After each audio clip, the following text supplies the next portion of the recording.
se não é um fato histórico, é um desejo de que acontecesse isso, mas é justamente aquilo que está nos Atos dos Apóstolos. Ou seja, essa comunhão vai levar também a atitudes concretas sociais, de partilha de bens, de unidade. E vai levar também a esse amor um para com o outro, que também na oração sacerdotal vai repetir várias vezes, né, para se amar um ao outro. Eu creio que isso é dito para todos os cristãos, para todas as pessoas que creem em Cristo, para todos os batizados, não é?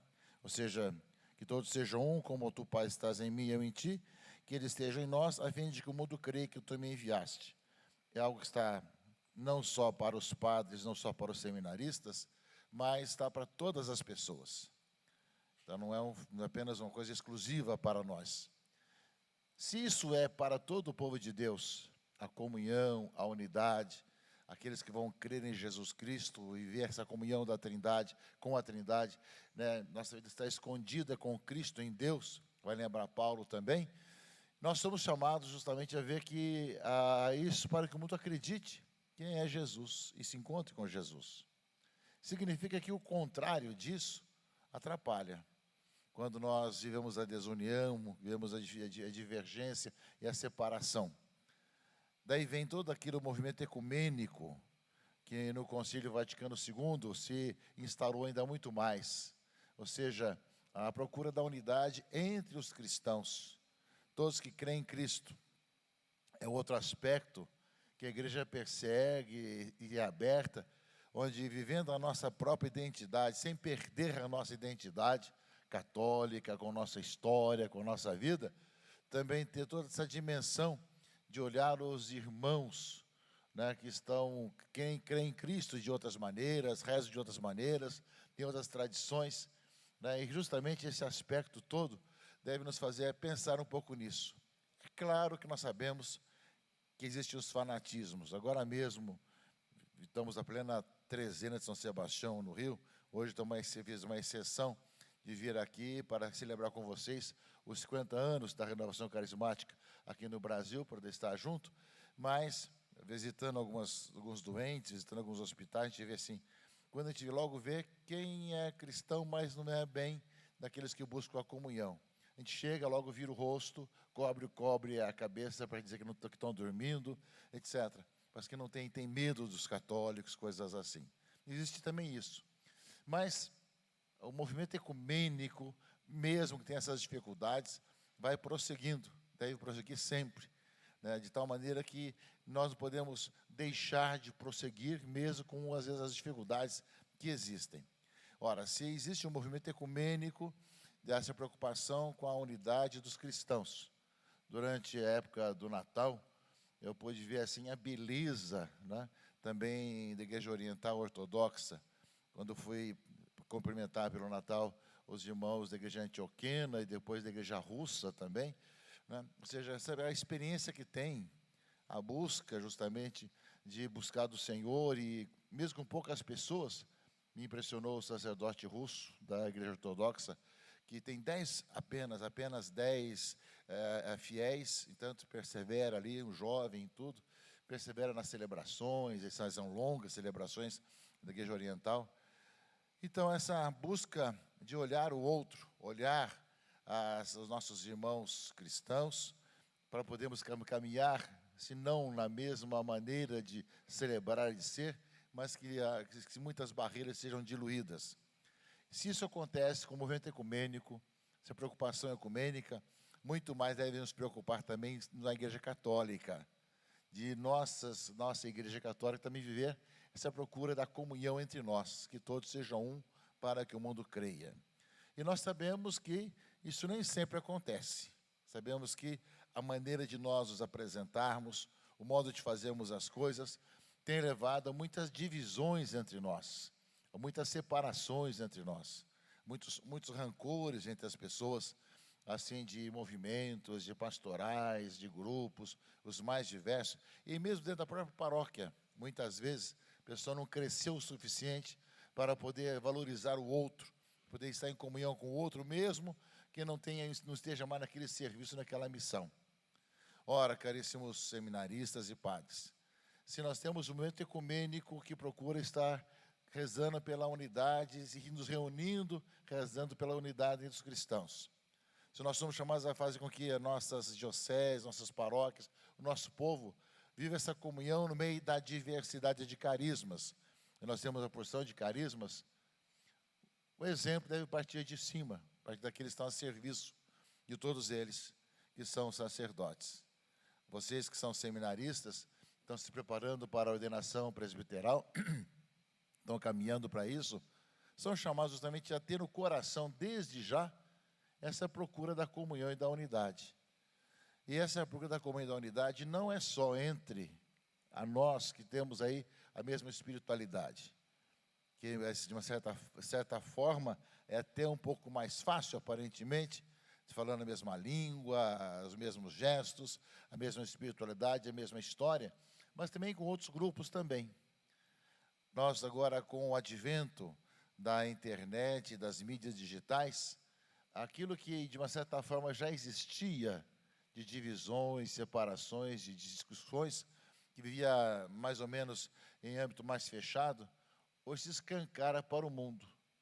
Os escândalos das divisões, das separações existem enormes, né, onde se vê as discussões via mídias digitais que se tornam cada vez mais acaloradas em muitas coisas. Veja-se, por exemplo, nas últimas eleições, não é? Como as divisões levaram a rancores, a divisões enormes entre o clero, entre os padres, e se quebrou muito daquela questão da fraternidade. E eu recebi muitos xingamentos, né? De quem me xingou porque recebi um, mas ninguém se desculpou depois quando recebi o outro, né? Então, as pessoas são bastante fanáticas nesse sentido.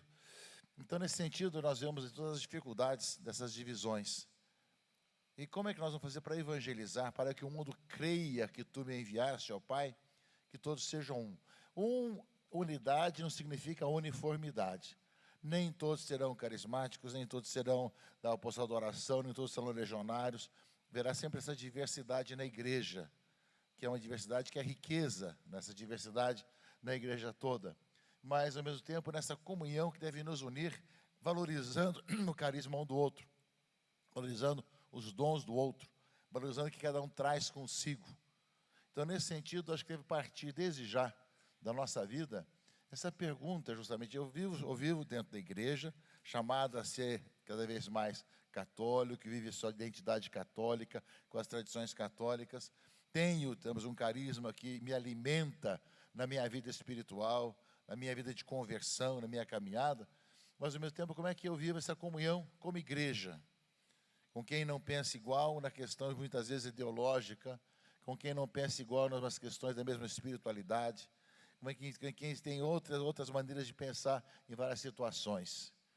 Ou seja, essa fraternidade sacerdotal deve partir de toda uma convicção, né, que Deus coloca no coração pela ação do seu Espírito Santo, que esse é o caminho da igreja, que desde quando ainda era seminarista e padre recém-ordenado, né, me colocar no coração justamente isso, que essa é uma das características essenciais da igreja, essa unidade entre os cristãos, entre os católicos. Ou seja, esse Pai, que todos sejam um, é uma característica porque demonstra que no meio de tanta diversidade, tantas situações que existem, justamente a unidade é um sinal da ação de Deus na história da igreja, na história de cada um de nós. E nós sabemos que na história da igreja tivemos vários problemas de divisões, de pessoas, grupos que se separaram, etc. Mas a igreja sempre procurou levar adiante a sua missão com a sua doutrina, aquilo que é a sua característica, até hoje. Mas, ao mesmo tempo que nós temos uma unidade doutrinal, pode ter algumas questões discutíveis, algumas questões que são ainda disputadas, mas temos aí uma questão doutrinal que nos une, uma questão canônica, uma questões litúrgicas e tudo mais. No entanto, tudo isso, todo esse arcabouço não leva a nossa comunhão e nossa unidade afetiva e efetiva. Nem sempre nós realmente damos testemunho que nos amamos uns aos outros, que nós queremos dar a vida um pelo outro, de viver a vida de comunhão uns com os outros, por causa da comunhão com Deus, Trindade, que é a unidade perfeita, e que só mesmo na eternidade nós vamos poder estar juntos e contemplar essa comunhão, essa unidade perfeita.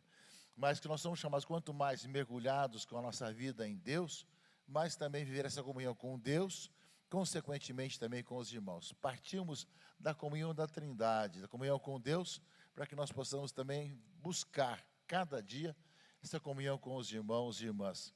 Eu creio que nesse aspecto, nós somos chamados a viver, além do mesmo batismo, aqueles que receberam o mesmo sacramento da ordem. Ou seja, assim como nós nascemos da mesma água batismal, nascemos pela ação do Espírito Santo, para sermos cristãos, povo de Deus, aqueles que são ordenados, nascem da mesma imposição das mãos e oração consecratória da igreja, que pode mudar o bispo que faz isso, mas sempre a igreja quem realmente está ministrando a nossa ordenação. Nascemos dessa mesmo sacramento da ordem, que nos faz irmãos. E numa diocese, a ordenação nos torna membros do mesmo presbitério, do mesmo corpo, da mesma comunhão. Se isso é teologicamente, pastoralmente muito claro, nem sempre é claro na maneira de comportar uns para com os outros. Que muitas vezes as divisões, as separações levam a grandes escândalos, a grandes problemas, que levam depois também a grandes fracassos e desânimos também. Porque quando nós não nos alimentamos da espiritualidade que nos leva à comunhão e à unidade, acabamos justamente não deixando com que nós possamos nos alimentar para crescer na fé. E onde está a ação do Espírito Santo, deve estar a unidade, deve estar a comunhão. E se nós formos ver todos os vários carismas e dons na história da igreja, na história da espiritualidade, todos eles, de uma forma ou de outra, têm realmente essa preocupação com a comunhão e com a unidade com Deus, com a Trindade, a comunhão entre nós, pessoas, etc. Porém, nós vemos que, na prática, quando acontece, por exemplo, isso acontece só lá no Polo Norte e no Polo Sul, né? Quando acontece uma substituição de um padre numa paróquia, o que vem depois, fala mal do antecessor, né? Outro que fala que o outro errou em tudo, destrói o que o outro fez, né? Ou seja, essa fraternidade não é que você vai não dizer as coisas com clareza, mas muitas vezes você vai levar as pessoas a querer uma outra poder, se você mesmo se projetar. Quantas vezes nós pensamos em unidade, mas para esconder os erros uns dos outros? Vemos alguém no abismo, para cair no abismo, e nós não fazemos nada. Ter unidade é preocupar-se com o outro que está na beira do abismo, caindo, e eu saber realmente dizer, olha, eu sou teu amigo, eu sou teu irmão, e estou preocupado com a sua vida, com o seu testemunho e com a sua experiência de Deus também. E essa comunhão, essa fraternidade sacerdotal vai também levar em consideração aquilo que fala o Evangelho. Quando você ver alguém errar, vai lá e fale com ele. Conversa com ele, senão você se torna responsável daquele que o outro errou também. Mas a maneira de fazê-lo não é apontando o dedo e condenando, mas ajudando a pessoa a sair de onde se colocou, para poder voltar de novo para o convívio da comunhão e da unidade. Às vezes acontece muito esse escondimento, né? Acaba se escondendo os erros e deixando outros cair. Depois que caiu, acaba se falando com outro. Bem que eu via isso mesmo, e aconteceram essas coisas. Quantos sacerdotes acabaram depois deixando o ministério, devido às situações que foram irreversivelmente sendo levados, e não houve um que fosse unido a ele, para poder estar junto, e poder estar caminhando e dizendo, e acolhendo um pouco as suas preocupações, suas vicissitudes, suas dificuldades, os seus problemas. Então, essas questões todas, caríssimos, faz parte um pouco dessa fraternidade sacerdotal, a preocupação com o seu irmão, e no caso, quando não é padre ainda, mas é seminarista, nós também é a mesma coisa. Vocês conhecem muito bem, no seminário, vocês conhecem muito bem todas as coisas, conversam sobre todas as coisas, sabe? O que acontece na classe, acontece junto aos amigos, uma coisa e outra, de poder realmente serem verdadeiramente unidos, vendo como é que eu posso ajudar o outro a ser mais santo, a viver a santidade, a viver a sua vocação com um intenso ardor, para que possa prosseguir. Eu vejo que se desviou do caminho, que eu posso fazer para estar próximo para ajudar, e não esconder, e não levar deixar a pessoa cair, se perder, e depois perder-se na vida. Então, essa fraternidade começa com todos os cristãos, começa na igreja, na comunhão da igreja, mas também se desce a vida fatos concretos, na vida do seminário e também na vida dos sacerdotes também. De tal maneira que eles possam, assim, estar um ajudando o outro nessa preocupação da caminhada, vivendo o seu sacerdócio, o seu ministério, a sua caminhada de santidade. Seja quando substitui um outro, né, e nesse aspecto escandaliza o povo, tanto nas mídias digitais hoje, as divisões que existem, né, uns contra os outros, falando mal um do outro, como também existe o escândalo na própria paróquia, quando um fala mal do antecessor ou de outros sacerdotes que estão aqui a colar. É como se nós fôssemos donos da verdade e não tivéssemos a preocupação de ajudar o outro a corrigir, se é o caso, né, as pessoas, né? Então, esse aspecto todo, muito concreto, né, deve ser quase que um jeito de ser nosso, um modo de ser nosso, que nos leva cada vez mais a viver com coerência o carisma, a vida cristã, nosso batismo, os que foram ordenados também, a sua ordenação, de tal forma que isso vá sendo uma evangelização para o povo de Deus, para que o mundo creia. Vivemos em tempos que nós somos, enquanto igreja, atacados por todos os lados. Sempre o fomos, sempre o fomos. Hoje aparece mais porque se divulga mais os ataques contra a igreja. Agora, vivendo a Teresina de São Sebastião, nós falamos lá toda a perseguição dos cristãos da época de São Sebastião, porque acreditavam no Deus único contra o Império Romano, que tinha lá o politeísmo, né? Tinha lá a questão dos deuses do Império. E ali matavam, faziam, conheciam, pressionavam para renunciar à fé. Então, tivemos sempre várias questões, e tivemos também os lapsi, né, que acabavam renunciando à fé com medo, e tantas coisas mais. Ao mesmo tempo, nós vemos que sempre existiu na igreja, na história da igreja, aqueles que são contrários, que querem cada vez mais destruir a igreja de Jesus Cristo. Hoje aparece mais porque hoje a divulgação se faz com muita facilidade. A divulgação das coisas, das questões, até mesmo sem provas, né? Depois que divulgou e se deturpou, e se difamou, aí é tarde demais para depois você corrigir. Mas hoje aparece com muita clareza muitas questões assim. Mas há toda uma maneira de pensar, de ser hoje, que não só é questão de destruição da família, não só é contra a vida, mas contra também as questões dos valores cristãos. E nos valores cristãos, o foco principal de ataque é a Igreja Católica, né? Porque ela tem posições firmes, tem posições muito claras, no mundo inteiro tem uma certa unidade dessas posições, e nesse ponto, para se poder fazer uma sociedade diferente, onde não tenha mais esses valores, se tenta destruir a igreja. Então, isso vai entrando também dentro da própria igreja, e muitas vezes nós mesmos, né, os que estão dentro da igreja, acabam nessa divisão uns contra os outros, levando adiante certas críticas que vêm de fora e que nos dividem ainda muito mais. Portanto, eu creio que essa fraternidade sacerdotal é sermos na verdade. Ninguém vai mentir das coisas que acontecem ou não acontecem, mas o espírito com que deve se reinar, deve se fazer, é poder ver como é que eu posso ver essa comunhão, essa unidade. O outro não pensa igual a mim, claro, não é uma uniformidade, mas cabe a nós justamente procurarmos cada vez mais, né, ver como é que nós podemos, nessa divergência toda de situações, de opiniões que às vezes não são tão assim essenciais, de não perdermos a nossa comunhão e a nossa unidade. Ao mesmo tempo, caríssimos, nessa busca da fraternidade sacerdotal, se nós vemos, nós constatamos tantas situações de divisões, que não preciso nem enumerar, que vocês, a cada dia, e nos seminários, e no clero, isso aparece com muita clareza. Nós temos que ver como fazer para que, diante de todas as solicitações e dificuldades que existem, nós possamos construir algo diferente.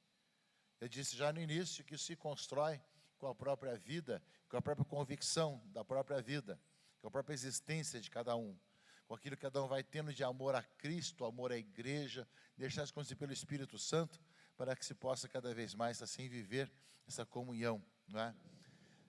Eu aprendi com São Bernardo que, além da oração e do trabalho, nós tínhamos que ter uma outra característica, de eu sentir com a igreja. sentir as dores, as alegrias, as preocupações da igreja, o sentir com a eclésia, sentir com a igreja. E nesse aspecto, que não é só para os padres, é claro, mas sentir também, não só com a igreja, mas sentir-se como igreja, que nós somos chamados a viver, a ser sinal de Jesus Cristo.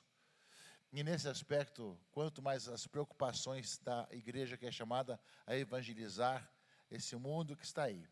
Uma sociedade em mudança. O documento de Aparecida, da 5ª Conferência do Episcopado Latino-Americano e Caribenho, fala dessa mudança, né? Ou seja, há uma mudança cultural, uma mudança de cultura hoje. Ele fala de uma mudança de época e que é cultural. E realmente é toda uma maneira de pensar, de ser, em todos os aspectos, que vai se transformando. E que a quem vive no seu dia a dia, que compartilha e vê as mídias em geral, que vê os noticiários, que lê os livros de hoje e tudo mais, que vê os jornais, que lê as revistas, logo vejo toda uma maneira de pensar que já se encalacrou nessa sociedade,